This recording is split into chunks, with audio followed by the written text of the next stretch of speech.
Today, I want to talk to you about your energetic sovereignty. And the information that I have here is sort of an amalgam of what I've experienced as well as what I have learned from the various energy teachers that I have been following for many years. And it just really strikes me how important it is at this time, particularly this year. This is a good year. It's a rebuilding year. It's a fire horse year in the Eastern calendar. And I don't know about you, but I've had a pretty rough couple of last years. And so I could use all the rebuilding I can get. And our energetic sovereignty is really important because if we don't have a grasp of what we can really do, it can make life a lot more difficult.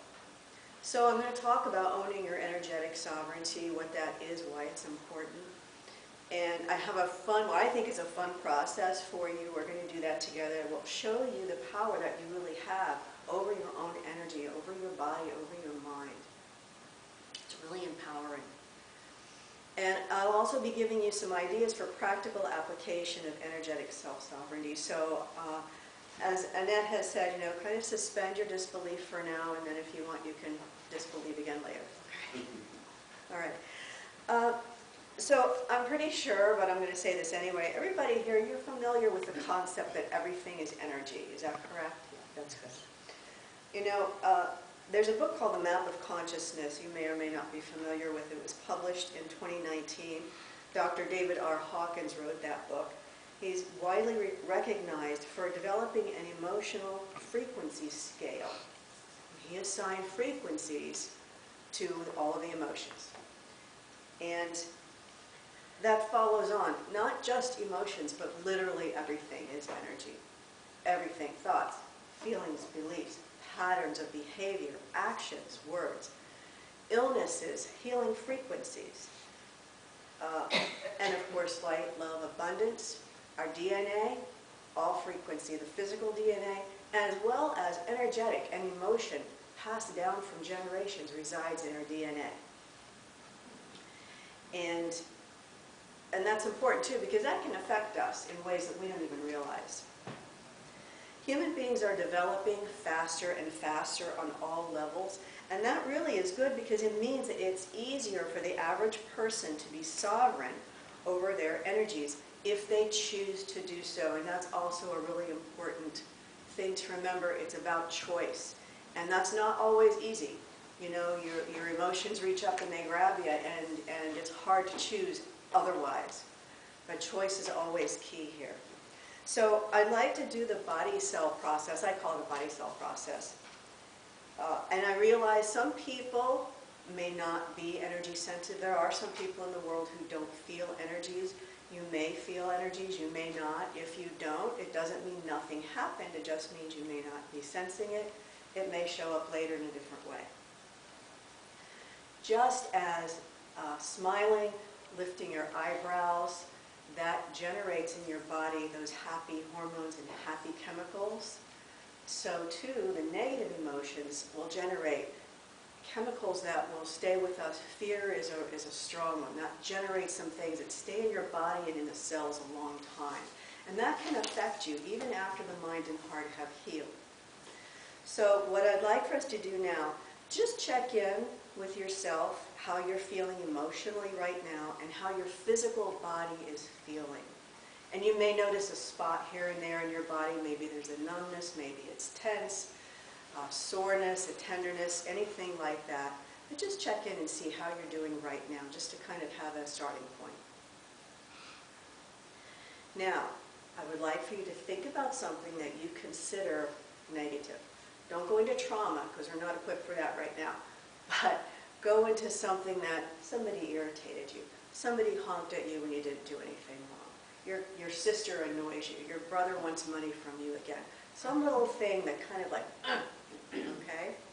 And again, notice that emotion. And notice how your body responds to it. See, I can feel my whole body going, over something. Now, here's the fun part. I want you to direct every cell of your body to delete all negative thoughts, feelings, and emotions. And just say, I direct my body cells to delete. Only need to say it once.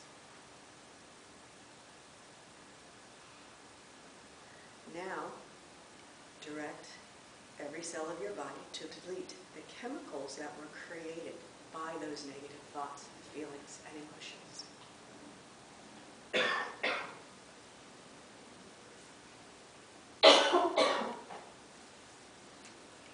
Very good. Now check in with yourself. How are you feeling emotionally? Is what the whole room is doing right now. Isn't that amazing? You did that. You created that. That is so awesome. And how is your body feeling? Your bodies are settled. You're more in your body with your body. And that's real important too. So great job. Great job. Anyone familiar with the many worlds interpretation? Okay. Hugh Everett II proposed this theory, many worlds interpretation, that all possible alternative histories and futures are objectively real, and that the universe constantly splits or branches into multiple parallel realities to accommodate every possible outcome. So what you just did, you changed the cells of your body. How cool is that? You changed the vibration. You changed that cell. You changed them from a negative to a positive. And when you did that, you created a whole new world. That's called a quantum change. You created a whole new world, a whole new set of choices for your body to make, for you to make. Okay? This is how powerful we are when we own ourselves and our energies. The true nature of all living things, as you know, in the natural world and the cosmos, is limitlessness. Okay? It's that same energy that flows through everything. Now, it may show up differently, okay, that's the different frequencies, the different vibrations, but that pure source energy flows through everything, everywhere, all the time, constant motion. It doesn't end, it doesn't stop, it's always in motion. There is a Lakota Sioux phrase, mitakuye oyasin. It means all my relations. All things in creation are related. We are all made of that same energy. Our bodies, the same as the earth, the sky, the plants, the trees, the insects, the fish, the bird, the cosmos, everything. That same energy flows through all of us all the time. And this is why I'm saying this. You know, a table is not a lamp. A table is made to be a table, and a lamp is made to be a lamp. We are made to express that pure energy we're made of. And when we fall into disharmony, then we're out of alignment or coherence. And then we're not doing what we were made for. We are made from light, from love, from those high frequencies. We are made from it. We are made to be it. Okay? That's important to remember for yourself. Our bodies are created to continuously make new blood, make new cells, to breathe on its own. The heart beats by itself. The brain functions and drives everything on its own. We don't have to tell anything to do any of that. This is cosmic order functioning in our bodies. That same order that tells the sun to go up and down and tells the stars to twinkle. Okay? Infinite supply. We're always making blood. We're always making cells. And everything around us is always doing that same thing. Abundance and miracles. If our physical bodies have these qualities, that's a reflection of what we truly are. So the practical application of energetic self-sovereignty. Coherence is a phrase, is a word that a lot of energy masters are talking about now. It means alignment. It means that we are vibrating the same as our I am presence, or our higher presence, or as the highest frequencies. One transformational energy master said this about energy, and it's so neat. Replays of memories, thoughts and feelings and activity, emotions, activates negative and positive energies or changes as if they were happening in the now. So when we did that process and you thought about that thing, what you did was you awakened that again, and your body and your energy started acting like, oh, it's happening again. But this time, when it started to, quote, happen again energetically, you changed it, and you sent it away. Now, you're welcome afterwards to go back and pull that back in. But now, you know what to do. You can go, no, I'm not going to do that right now. And you can choose to delete that, okay? one thing, and I'm sure you understand this, staying present, not worrying, thinking, projecting, trying to fix, solve, or save the past or the future, is where it's easiest to stay connected to and in the flow. It's flow with a capital F, that source energy. Okay? That means that's your sovereignty over yourself. When you find yourself thinking about, oh, that jerk honked at me and I didn't do anything wrong and it makes me so mad.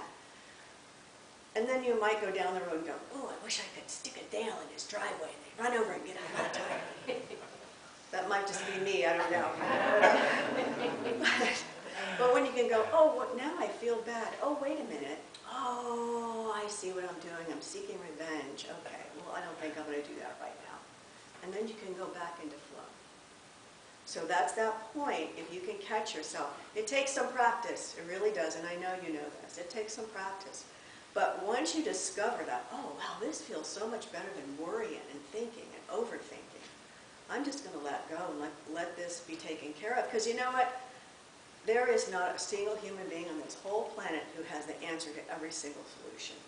And it's very sad that as children, we are put on the spot in school and expected to know the answer when a teacher calls on you. When you don't know the answer, that does a psychological number on you that, I mean, today has repercussions. It really does.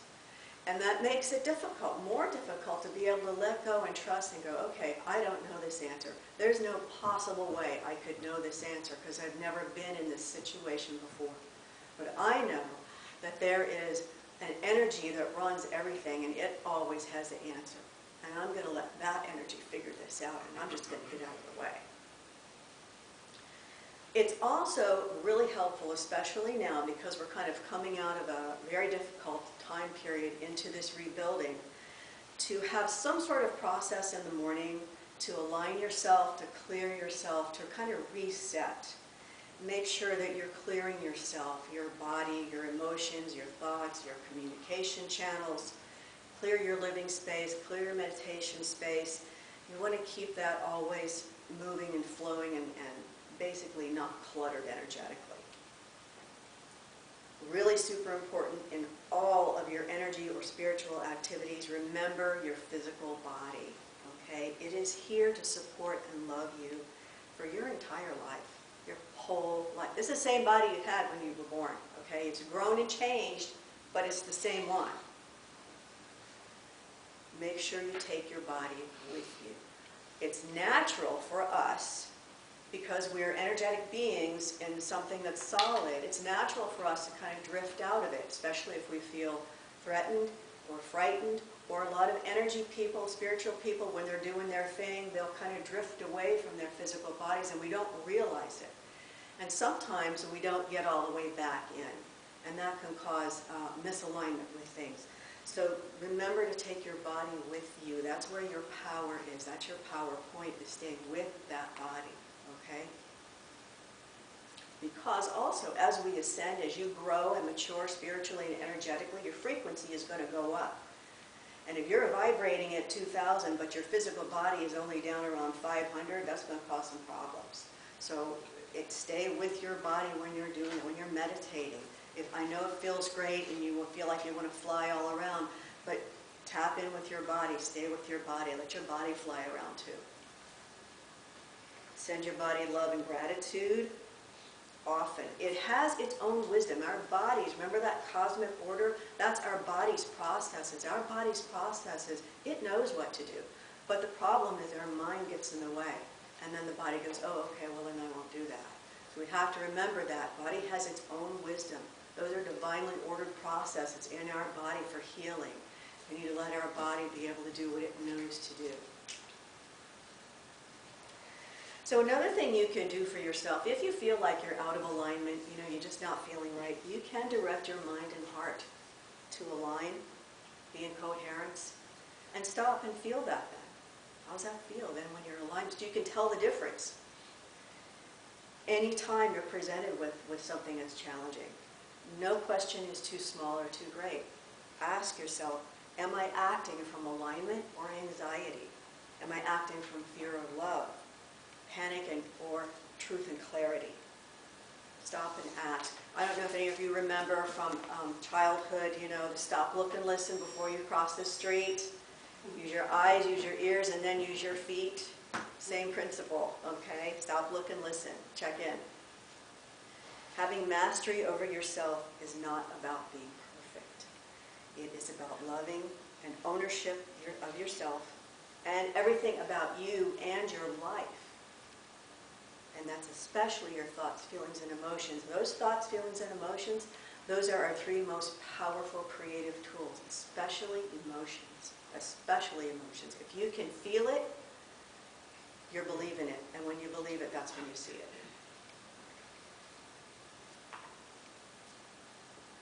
Misalignment will show up sometimes, as you know. It shows up as financial lack, illness, disease, or struggle. Remember who we are. That's not who we are. That's not our innate self. We were not made for that. We were not made to be ill. We were not made to be poor. We were not made to struggle. That's not who we are. So if everything is energy, remember energy, you can work with that. When you remember that person that honked at you, that anger, that irritation, that's just an energy. And when you remember that everything is energy, that's an energy. That emotional energy, that energy can help you separate from the emotional part of it. So it's one thing to go, oh, I'm so angry. But if you stop and go, oh, that's an energy, it kind of disconnects, it unplugs you from that misaligning energy. Does that make sense? Okay. And you can choose that. That's when you reach your point of choice. That you can disconnect. Oh, it's just, this is an energy. This thing that's happening is an energy. It's not the universe out to get me. It's not a punishment. It's not anything. It's an energy. When you see it that way, it stops hurting so much. Because you've tried and tried and tried, and yet things seem to be falling apart. Things aren't working the way they're supposed to work. But when you stop and look at it as everything is energy, whatever it is here that's happening, whatever's creating this, it's all just energy.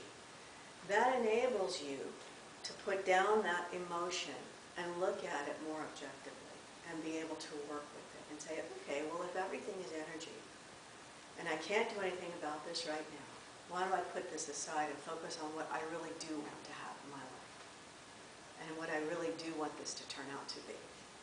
And that's where you can take those thoughts, feelings, and emotions and put them to work and feel what it would feel like to have what you really want.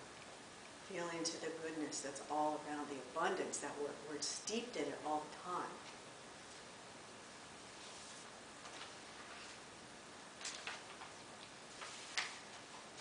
It's never too late, and I'm sure you know this too, it's never too late to change your thinking and create the life that you desire.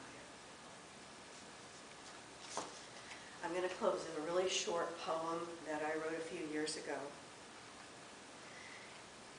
And it reminds me, when I forget, that I am infinite and that I am made of the same energy that flows through everything, everywhere. It's called Stars and Sky.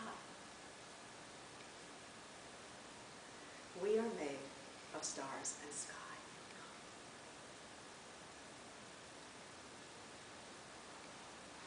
Sometimes upon this earth, we cry. We feel as if we want to die. And yet,